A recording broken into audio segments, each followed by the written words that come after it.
Сегодня мы приехали на берег, куда в 1379 году причалил Стефан Пермский. Многие из местного населения чуть встретили святителя Стефана недружелюбно.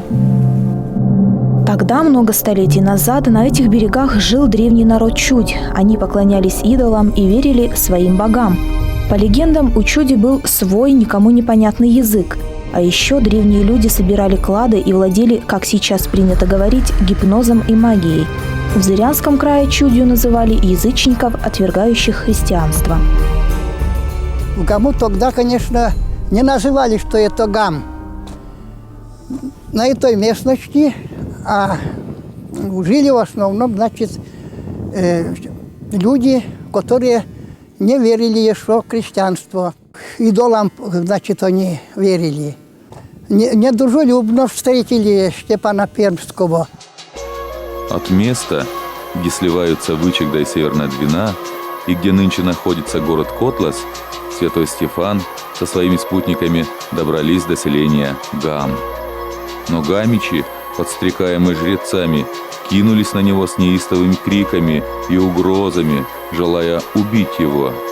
Однако и тут Господь хранил его, видя кроткий смиренный вид Стефана, слыша речи его на родном для них языке, жители села сменили гнев на милость и стали внимать проповеди Стефановой. После этого Стефан Пермский со своей свитой направился дальше. И была следующая остановка в Усть-Выми. В следующий раз, когда он посетил Гам, многие жители из этого поселения недружелюбно приняли великого святителя Степана Пермского шумом Гамом. Так вот, и он не отказал. Гам, говорит, рыжкоеды.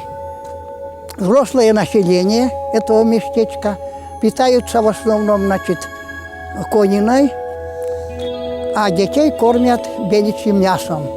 Рыжка – популярная у коми кличка лошадей. По другой легенде, Стефан в порыве негодования крикнул «Слепой Гам!». У нас нет точной статистики, но утверждают, что даже сейчас многие жители страдают глазными болезнями и ходят в очках. Сегодня местные считают, что от этой напасти помогает лесной ручей.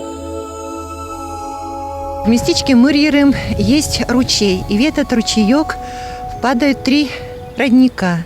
В одно сливается. И если человек болеет с глазом, то можно взять эту воду, читая «Отче наш», принести домой и вымыться, и с глаз этот уйдет от человека. Местная легенда гласит, что многие из встреченного Стефаном народа так и не приняли христианство. В протест чужой вере заживо захоронили себя в землю. На другом берегу Выми вырыли они большую яму, а потом подрубили стойки и погибли. В селе Гам уже никто не помнит эти места. Только старожил села Александр Иванович Некрасов знает, где находятся чудские могилы. Много лет назад это сакральное место мужчине показала бабушка. Мы едем. Приехали в Вычегду и добрались до, значит, опушки леса. Вот говорит бабушка, это Пернаяг. Здесь похоронили себя живыми люди, которые раньше жили здесь, у нас в местечке Кыров. Много раз я потом бывал там. Маленькие ямы уже диаметр может быть 1,5–2 метра. Это не легенда, а это, конечно, правда. И все-таки, правда или легенда история про древний народ? Много говорят и о кладах Чуди, мол, с собой они захоронили несметные богатства. Только вот найти драгоценности пока никому не удалось. Никто до недавнего времени не знал историю и о гамских бриллиантах, а началось все в XIX веке. В преддверии 20 века люди верили в конец света. И чтобы предотвратить апокалипсис, гамские крестьяне сошлись в этой церкви и собрали 1200 рублей, чтобы отправить паломника в Соловецкий монастырь, 17-летнюю девушку Машу. Были составлены списки за упокой и о здравии жителей села.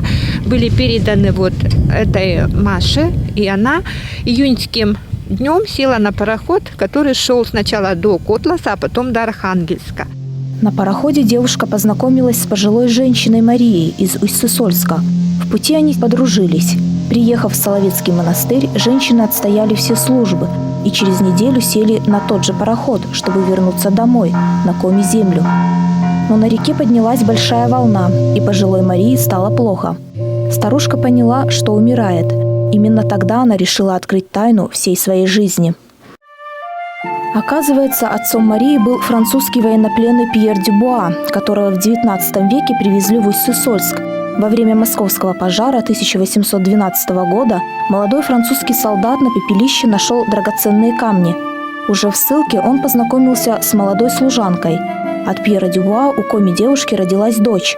Именно ей, тогда еще девочке Маше, и достались бриллианты.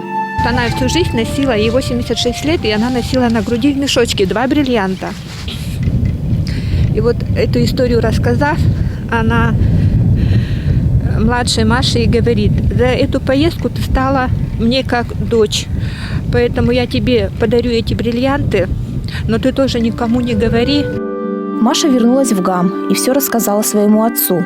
На семейном совете они решили не продавать драгоценные камни. Они спрятали эти 2 бриллианта в амбар. 8 лет, пока Маша не была замужем, вот эти бриллианты лежали у отца в амбаре. Когда она вышла замуж, эти бриллианты перекочевали в ее амбар. И вот до 60-го года эти бриллианты были в этом амбаре. В 60-е годы прошлого века семья Козловых решила продать бриллианты. Деньги от выручки пошли на лечение тяжелобольного родственника.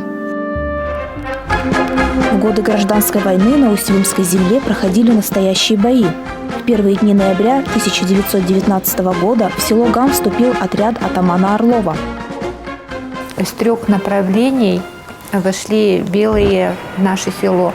Это основная дорога, потом по наволоку, по лугам и по лесу, по просеке.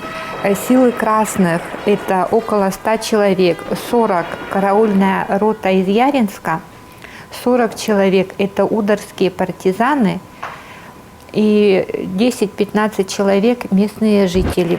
Силы белых – это около 250 человек, хорошо вооруженных солдат. У красных 2 пулемета, винтовки 20 штук, у остальных дробовики. 1 пулемет был установлен, где у нас сегодня стоит памятник героям гражданской войны, а 2 пулемет стоял на колокольне церкви. После непродолжительных боев на помощь красным пришла подмога. Отряд белогвардейцев разбили. Началась новая жизнь, которая ознаменовалась разрушением колокольни Гамской церкви имени Михаила Архангела. 300-пудовые колокола сбросили на землю и утопили в реке. По другой версии, отправили на переплавку. Но тем не менее она оставалась действующей и была закрыта лишь в 1940 году. Через церковь у коми-крестьянина проходила вся жизнь. Человек рождался, его крестили в церкви. На учебу, опять же, он шел в церковно-приходскую школу. В армию уходил, опять же, был молебен за жизнь, чтобы живой человек вернулся, за царя и отечество. Свадьба, опять же, проходила в церкви и отпевали, опять же, в церкви. Рядом с церковью стоит и старая гамская школа.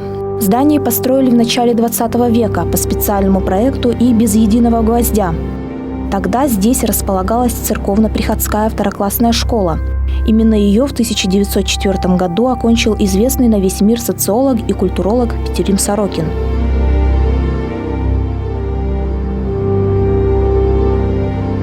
ГАМ – удивительное село с интересной и богатой историей. Но кроме этого, на Святой Усть-Вымской земле ходит огромное количество легенд, а значит, секретов и тайн хватит еще многим поколениям.